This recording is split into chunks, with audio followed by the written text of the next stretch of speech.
जय हिंद दोस्तों।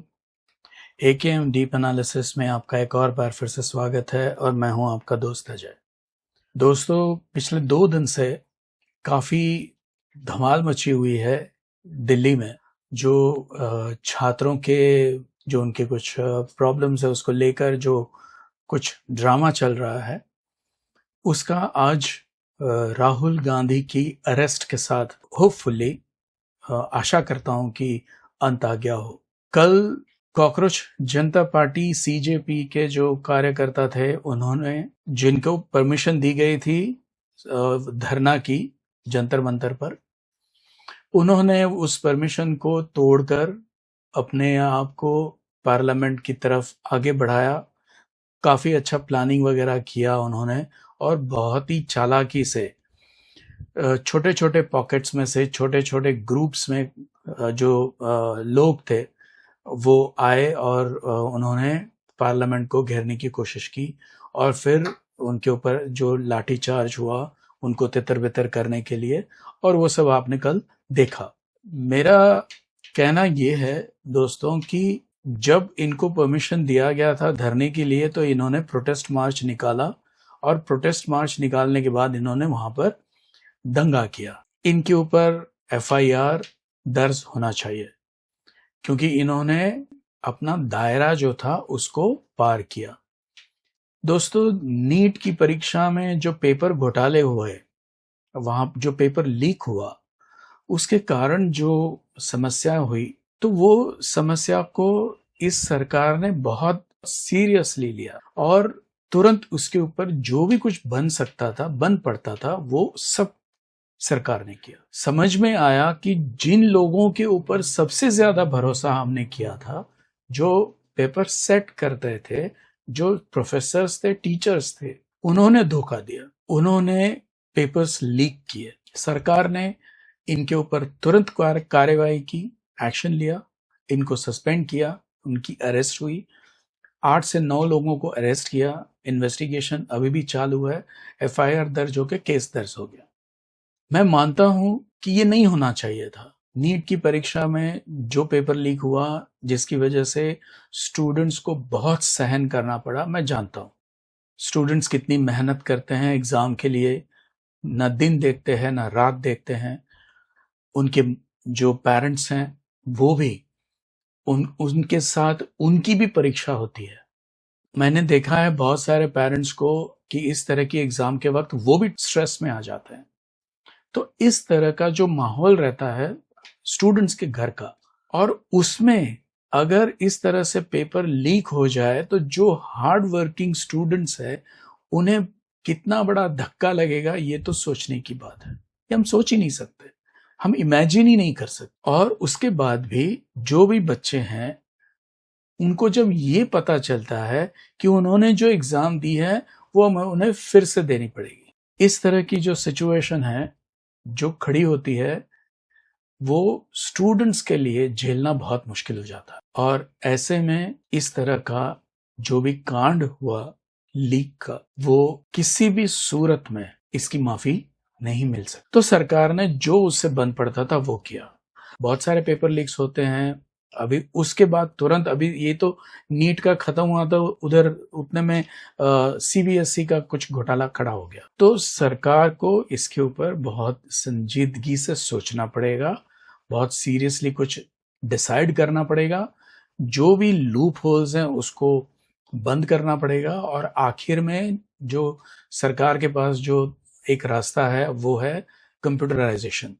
कंप्यूटर्स के ऊपर एग्जाम्स, जो हाईली प्रोफेशनल एग्जाम्स जो होते हैं, उसमें सारे जो स्टूडेंट्स होते हैं उनके सबके पेपर्स अलग होते हैं और उनको वहीं पर सबमिट करना होता है, कोई कॉपी करने की भी चांस नहीं है, वगैरह बहुत कुछ होता है। लेकिन इसके साथ साथ ये जो सीजेपी ने जो आंदोलन शुरू किया जंतर मंतर पे, वो बहुत ही घटिया था। कोई भी नीट का स्टूडेंट उसमें गया नहीं था। एक स्टूडेंट की माँ जिसकी बच्ची अफेक्टेड थी वो वहां पर गई थी, तो उसने वो दीपके के ऊपर काली स्याही फेंकी क्योंकि उसने देखा कि वहां पर तो डांस चल रहा है, वहां पर अल्लाह की दुहाई दी जा रही है, और कोई सवाल पूछ रहा है कि भारत अगर हमारी माता है तो उसका पिता कौन है।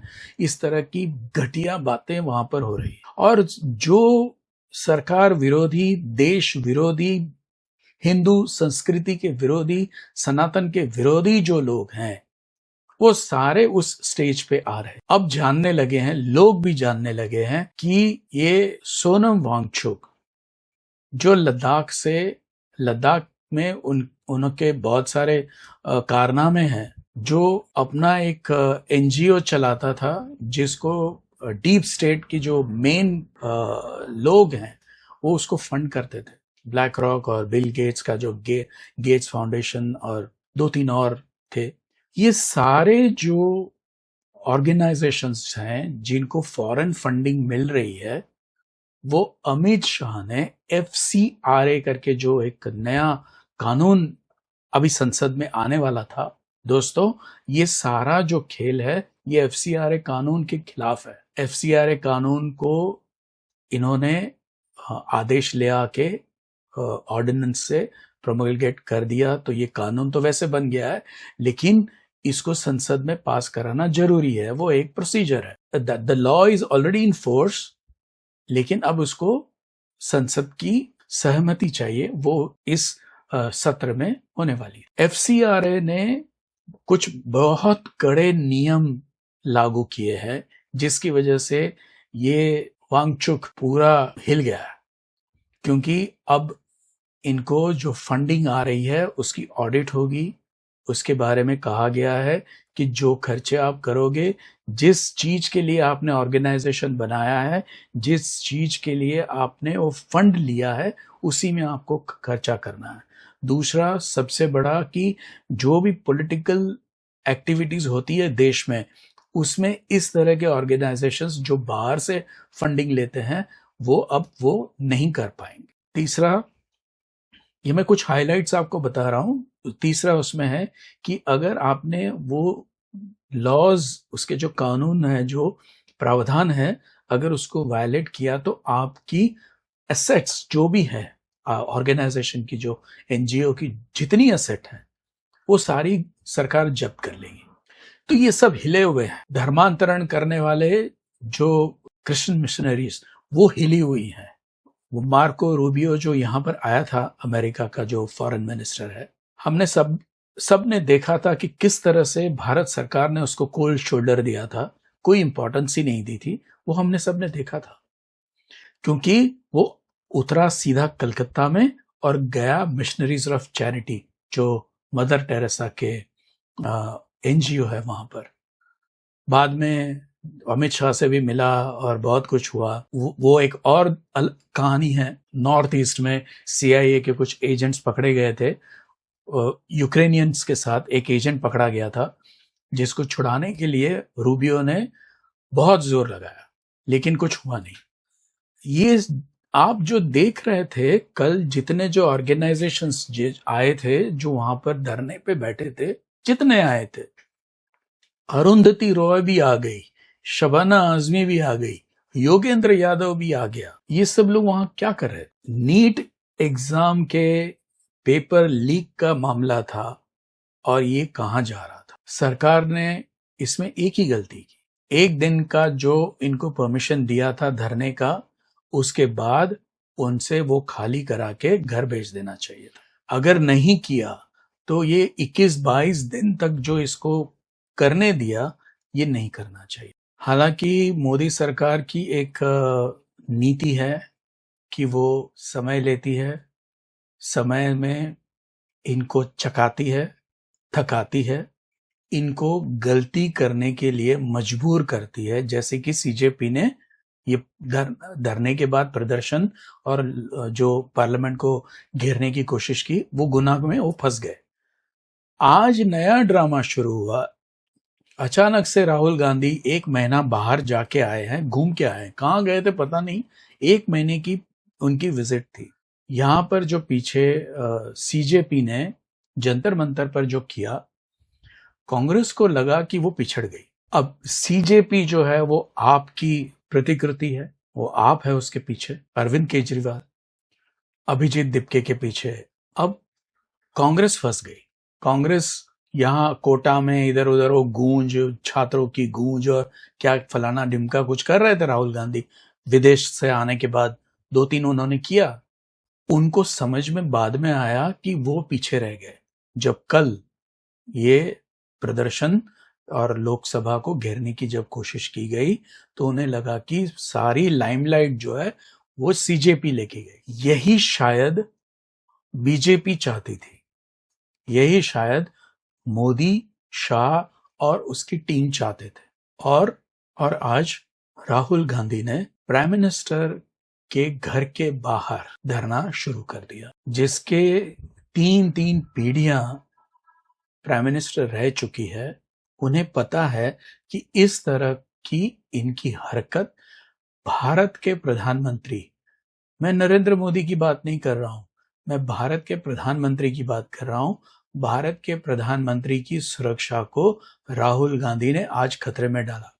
इनका जो भी पॉलिटिकल एम था, मकसद था, ड्रामा, जो भी कुछ वो करना चाहते थे उन्होंने किया, लेकिन उसमें 140 करोड़ की आबादी वाले देश के प्रधानमंत्री की सुरक्षा को इस लोकसभा के ऑपोजिशन लीडर ने खतरे में डाला है।